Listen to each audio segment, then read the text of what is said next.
तो जो बच्चों का नहीं आया है वो बिल्कुल परेशान मत होइए। वो जब ई काउंसलिंग के लिए पब्लिक नोटिस आएगा तो आपको उसमें अपने जो दूसरा मैंने जो आपको पहले ही बताया कि इसमें 3 टाइम्स बच्चे बुलाए गए, यानी सबको नहीं कहा गया इसमें मेडिकल कराने के लिए, केवल 3 टाइम्स बच्चे इसमें बुलाए। इसमें जो मेन चीजें हैं, इंपॉर्टेंट चीजें हैं, उनको आपके सामने एक बार डिस्कस कर देता हूँ। इस चीज का थोड़ा बहुत अंदाजा होगा कि हमारे देश में टोटल जो पुराने सैनिक इतना रजिस्ट्रेशन आपने जितने बच्चों ने रजिस्ट्रेशन किया था उनके हिसाब से टोटल 3 टाइम।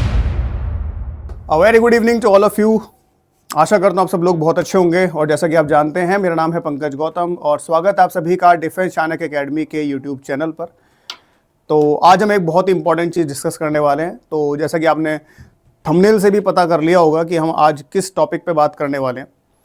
तो आज का मुद्दा हमारा ये है कि भाई आपका सैनिक स्कूल का एग्ज़ाम हो चुका है। अब उसके बाद आपने रिजल्ट भी देख लिया है कि आपके कितने मार्क्स हैं, आपकी क्या रैंक आई है। अब अगला स्टेप क्या है, आगे आपको क्या करना है। तो उसके लिए सैनिक स्कूल सोसाइटी ने एक नोटिफिकेशन जारी करी है जो कि अभी 3 मार्च को आई है।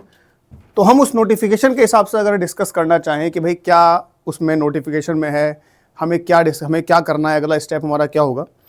देखो पहले क्या हुआ करता था कि पहले जब आपका एग्ज़ाम होता था, रिजल्ट आता था, तो उसके बाद अगला स्टेप होता था कि सबसे पहले आपको रजिस्ट्रेशन करना है। रजिस्ट्रेशन रिजल्ट से पहले भी करवा लिया जाता था। तो उसके बाद आपका पहला स्टेप होता था कि आपको उसमें ई काउंसलिंग करनी है। ई काउंसलिंग में आप अपने स्कूल की प्रेफरेंस भरा करते थे कि भाई मुझे इस स्कूल को पहले चाहिए, फिर उसके बाद मैं इस स्कूल को ले सकता हूँ, इस तरीके से। तो जो ये ई काउंसलिंग हुआ करती थी पहले हुआ करती थी, मेडिकल एग्जाम बाद में हुआ करता था। लेकिन इस बार एक चेंज ये हुआ है कि भाई मेडिकल पहले होगा, आपकी ई काउंसलिंग बाद में होगी।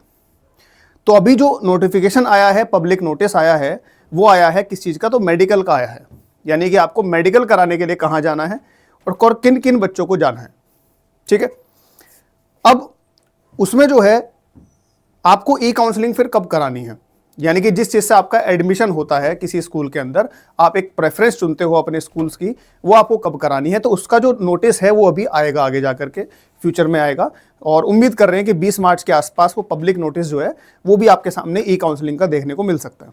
ठीक है, 20 मार्च है उसके थोड़ा सा बाद में। लेकिन अभी जो नोटिस आया आपके सामने, सबसे पहले हम उसकी बात करते हैं कि वो नोटिस क्या है। तो सबसे पहले मैं आपको दिखा देता हूं जी नोटिस क्या है। तो नोटिस आपके सामने खुला हुआ है। इसमें जो मेन चीजें हैं, इंपॉर्टेंट चीजें हैं, मैं उनको आपके सामने एक बार डिस्कस कर देता हूं। देना है, ध्यान रखना है। तो जी सबसे पहली बात ये कि आपको रिजल्ट के बाद सबसे पहले क्या कराना है, मेडिकल कराना है। अब मेडिकल कराने के लिए आपके सामने नोटिस है 3 मार्च का, यानी कि मंगलवार को नोटिस आया और सैनिक स्कूल सोसाइटी ने नोटिस जो है जारी किया है। इसमें कहा गया है कि मेडिकल एग्जामिनेशन के लिए कितने बच्चों को बुलाया गया है। तो आपको इस चीज़ का थोड़ा बहुत अंदाजा होगा कि हमारे देश में टोटल जो पुराने सैनिक वैकेंसीज थी 6th में 9th में दोनों मिला करके, जो भी टोटल वैकेंसीज थी बच्चों की, कितने बच्चे उसमें सिलेक्ट किए जाने थे, एडमिशन लिए जाने थे, उसका 3 टाइम्स यहाँ पे लिखा हुआ है कि medical examination centres have been allotted only to the top 3 times the number of candidates as per available vacancies। ठीक है, category wise, school wise registration on portal, यानी जितना रजिस्ट्रेशन आपने, जितने बच्चों ने रजिस्ट्रेशन किया था उनके हिसाब से टोटल 3 टाइम। अब इसके बाद जो मेडिकल आपको जहां कराना है, यानी कि जिस स्कूल में आपको मेडिकल कराना है वो स्कूल कौन सा है, आपके मेडिकल की डेट क्या है, आपको कितने बजे मेडिकल कराने जाना है, आपको क्या क्या डॉक्यूमेंट्स लेकर के जाने हैं, वो हम इस वीडियो में जानने वाले हैं। और अगर आपको ये नहीं पता है कि भाई आपको कौन सा मेडिकल के लिए स्कूल अलॉट हुआ है, तो भी हम उसके बारे में डिस्कस करेंगे कि तो आपको क्या करना है। ठीक है। तो सबसे पहले हम बात करते हैं कि आपको ये पता कैसे चलेगा कि भाई हमारे बच्चे का जो मेडिकल है वो किस स्कूल में है, कब है, कितने बजे है और क्या डॉक्यूमेंट्स हमको लेकर के उसमें जाने हैं। तो उसके लिए आपको क्या करना है, तो वो मैं आपको एकदम प्रोसीजर वाइज बताता हूं, स्टेप बाय स्टेप बताता हूं कि उसके लिए आपको करना क्या है। सबसे पहले आपको जाना है गूगल पर। ठीक है, या आपने गूगल खोल लिया जहां पे आप मोस्टली सारी चीजें सर्च करते हो। यहां आपको सर्च क्या करना है, तो यहां आप सर्च करोगे, ये लिखा हुआ है, मैं आपके सामने दोबारा भी लिख सकता हूं दोबारा से, कि आपको यहां पे सर्च करना है AISSAC, यानी इसमें आपको डालना है AISSAC। ये आप सर्च करोगे तो आपके सामने जो पहली लिंक खुलेगी इसको आपको क्लिक करना है। ठीक है, इसको हो सकता है खुलने में थोड़ा समय लग जाए, क्योंकि मैं आपके सामने लाइव ही रिकॉर्ड कर रहा हूँ, तो मैं इसमें कुछ कर नहीं सकता कि भाई इसको तेज कर दूं, जल्दी कर दूं। जैसा सर्वर काम कर रहा होगा उसके हिसाब से साइट खुलेगी। तो अभी खुल चुकी है साइट। इसके बाद अगला स्टेप क्या है? अगला स्टेप है कि आपको यहां पे जाकर के करना है साइन इन। आप ये साइन इन करोगे तो आपसे क्या क्या पूछा जाएगा? आपसे पूछा जाएगा कि भाई आपके बच्चे का यूजर नेम क्या है, पासवर्ड क्या है, और ये कैप्चा भरना होता है जो आपके सामने कुछ नंबर्स वगैरह लिखे होते हैं, लेटर्स और नंबर्स, ये आपको फिल करने होते हैं। तो यूजर नेम मतलब वही आपका जो एप्लीकेशन नंबर है वो आपको फिल करना है। पासवर्ड जो आपने रजिस्ट्रेशन के समय बनाया होगा वो पासवर्ड आपको फिल करना है, और ये कैप्चा आपको फिल करना है। उसके बाद आपको करना है साइन इन। साइन इन करने के बाद आपके सामने इस तरीके से, मैंने एक बच्चे की प्रोफाइल खुली हुई है, तो ये इस तरीके से एक प्रोफाइल जो है आपके सामने खुल जाएगी। ठीक है, शनाया बच्ची है, इसका प्रोफाइल यहां पे खुला हुआ है, तो ये प्रोफाइल आपके सामने खुल जाएगी।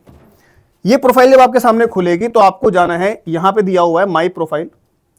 आप जब माई प्रोफाइल पे जाओगे, ठीक है, अब वो सर्वर पे डिपेंड करेगा भाई, हो सकता है सर्वर बहुत धीरे चल रहा हो तो आपका ये खुले ही ना, तो आप थोड़ी देर बाद ट्राई करिएगा। ऐसा नहीं कि भाई खुल नहीं रहा तो इसका मतलब कुछ दिक्कत है या आपका हुआ नहीं है, ऐसा कुछ नहीं है। थोड़ा अगर नेटवर्क की इशू है या सर्वर में डाउन है तो आप थोड़ा बाद में ट्राई करिएगा। तो ये आप माई प्रोफाइल पे जब आप जाओगे तो इसमें आप जब नीचे स्क्रॉल करोगे इसको, तो यहाँ आपको आपका एप्लीकेशन नंबर भी दिया हुआ है, आपका रिजल्ट भी दिया हुआ है, जैसे यहाँ पे लिखा हुआ है qualified in the written test for Sainik school and new Sainik school. यहाँ इसकी ऑल इंडिया रैंक भी है और मार्क्स भी दिए हुए हैं। ठीक है, इसके नीचे दिया हुआ है मेडिकल डिटेल्स, कि भाई मेडिकल कहाँ कराना है, कब कराना है। तो मेडिकल डिटेल्स क्या है? अलॉटेड स्कूल फॉर मेडिकल, यानी मेडिकल के लिए कौन सा स्कूल अलॉट हुआ है। इसका मतलब ये नहीं है कि आपका एडमिशन जो है इस स्कूल में होने वाला है, ये आपको केवल मेडिकल के लिए स्कूल अलॉट हुआ है। तो मेडिकल के लिए क्या स्कूल अलॉट हुआ है? सैनिक स्कूल कुंजपुरा। आपको मेडिकल कराना कहां पर है? तो उसके लिए आपको सिविल हॉस्पिटल करनाल जाना है। तो जिस बच्चे का है ये, उसको जाना है सिविल हॉस्पिटल करनाल। तो आप जब ऐसे साइन इन करोगे, आप ये माई प्रोफाइल खोलोगे तो आपको उसमें दिख जाएगा कि आपको मेडिकल कराने के लिए कहाँ जाना है। उसके नीचे तारीख भी दी हुई है कि आपको कब जाना है मेडिकल कराने के लिए। तो इस बच्चे को जाना है 13 मार्च को, और समय भी दिया हुआ है तो 8 AM।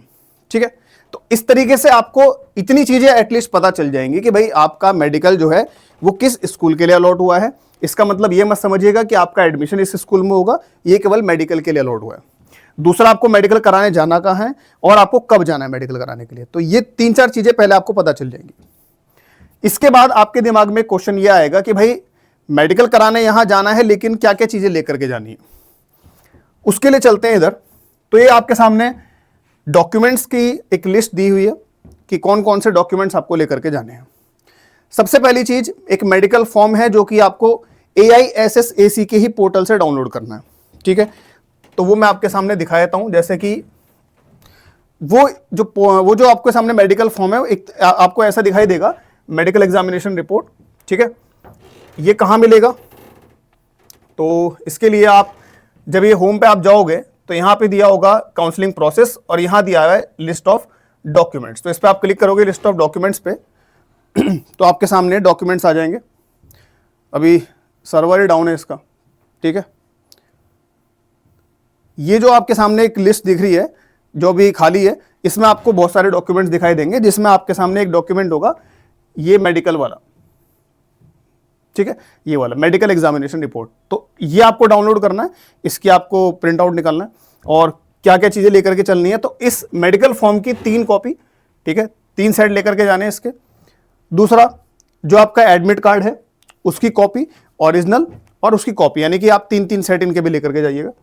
आपका जो स्कोर कार्ड है, यानी कि जो आपने रिजल्ट अपना डाउनलोड किया था उसकी कॉपी, उसके 3 कॉपी। आधार कार्ड की 3 कॉपी, सेल्फ अटेस्टेड होनी चाहिए, यानी कि आप उस पर अपना साइन कर दीजिएगा नीचे। ठीक है, डेट ऑफ बर्थ की, यानी कि जो बर्थ सर्टिफिकेट होता है उसकी कॉपी, और पेरेंट्स की आधार कार्ड की कॉपी।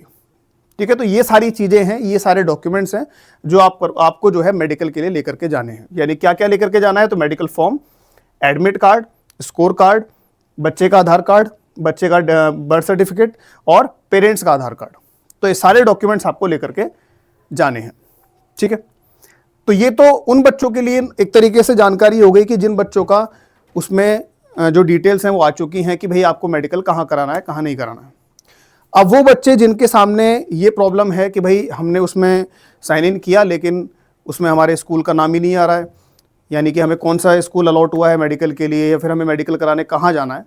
अगर ये परेशानी आ रही है तो आप एक तो थोड़ा सा वेट करिए अभी, ठीक है, हो सकता है 1-2 दिन में आपका अपडेट हो जाए। और दूसरा मैंने जो आपको पहले ही बताया कि इसमें 3 टाइम्स बच्चे बुलाए गए हैं, यानी सबको नहीं कहा गया इसमें मेडिकल कराने के लिए, केवल 3 टाइम्स बच्चे इसमें बुलाए गए हैं। आ रहा है, कुछ नहीं आ रहा है यहाँ पे, तो वो बिल्कुल परेशान मत होना। अभी जब ई काउंसलिंग के लिए जो नोटिफिकेशन आएगा, पब्लिक नोटिस आएगा, ठीक है, मार्च में ही आ जाएगा, 20 मार्च के आसपास, तब आप जब काउंसलिंग करोगे तो उसमें जब अपनी प्रेफरेंस जब भरोगे तो उस प्रेफरेंस में जो आपके स्कूल आप चुनोगे, उन स्कूल्स में अगर वैकेंसीज बाद में खाली रहेंगी तो आपको मेडिकल के लिए दोबारा बुलाया जा सकता है, ठीक है। यानी ऐसा कुछ नहीं है कि आपको अगर अभी मेडिकल के लिए नहीं बुलाया है तो आपका एक तरीके से पत्ता कट हो चुका है, आपको एडमिशन मिलेगा ही नहीं, ऐसा जरूरी नहीं है। उसके लिए आप बिल्कुल परेशान मत होइएगा। लेकिन जिन बच्चों को मेडिकल के लिए बुलाया गया है वो जरूर मेडिकल कराने जाइएगा। बाकी की जो प्रोसेस है वो उसके बाद की है, यानी कि अभी आपको बाकी सारी चीजों पे ध्यान नहीं देना है कि हमें कौन सा स्कूल मिलेगा, कौन सा नहीं मिलेगा, कब क्या करना है, वो आगे देखा जाएगा। जब नोटिस आएगा उसके हिसाब से हम आपको दोबारा बताएंगे कि भाई क्या प्रोसीजर है उस चीज का, पूरा एसओपी आएगा, पूरा एक तरीके से पब्लिक नोटिस आएगा ई काउंसलिंग का, तो उस पर हम डिस्कशन बाद में दोबारा करेंगे। अभी केवल इतनी सी जानकारी हमारे सामने है कि भाई मेडिकल की नोटिस आया है और आपको किन किन बच्चों को मेडिकल कराने जाना है, कहाँ पे जाना है, और ये सारी चीजें, ठीक है। तो जो बच्चों का नहीं आया है वो बिल्कुल परेशान मत होइए, वो जब ई काउंसलिंग के लिए पब्लिक नोटिस आएगा तो आपको उसमें अपने जो वो नोटिस आएगा, ठीक है। बाकी जिन बच्चों का आ चुका है वो मेडिकल कराने जाएं, अपना मेडिकल करा के आएँ, और आगे क्या है अगले जो स्टेप है उसका वेट करें, ठीक है। और बिल्कुल परेशान मत होइए, आपके सामने एक बढ़िया मौका है। अपनी सारी जो चीज़ें हैं, सारे डॉक्यूमेंट्स हैं, उनको तैयार रखिए और समय के हिसाब से और तारीख के हिसाब से अपना मेडिकल कराने जाएं। और कोई अगर आपको जानकारी चाहिए, अगर आप फिर भी आपको कोई डाउट है तो आप इसके कमेंट सेक्शन में पूछ सकते हो, ठीक है। और जो इसके आगे का स्टेप होगा उसके ऊपर हम खुद से ही आपको बताएंगे, सारी वीडियो में आपके सामने खुद ही लेकर के आएंगे। फिर भी अगर आपको कोई डाउट रह जाता है तो आप कमेंट में पूछ सकते हो, ठीक है। और बाकी जानकारी के लिए आप जुड़े रहें डिफेंस चाणक्य अकेडमी के साथ। तब तक के लिए बाय बाय, टेक केयर, जय हिंद।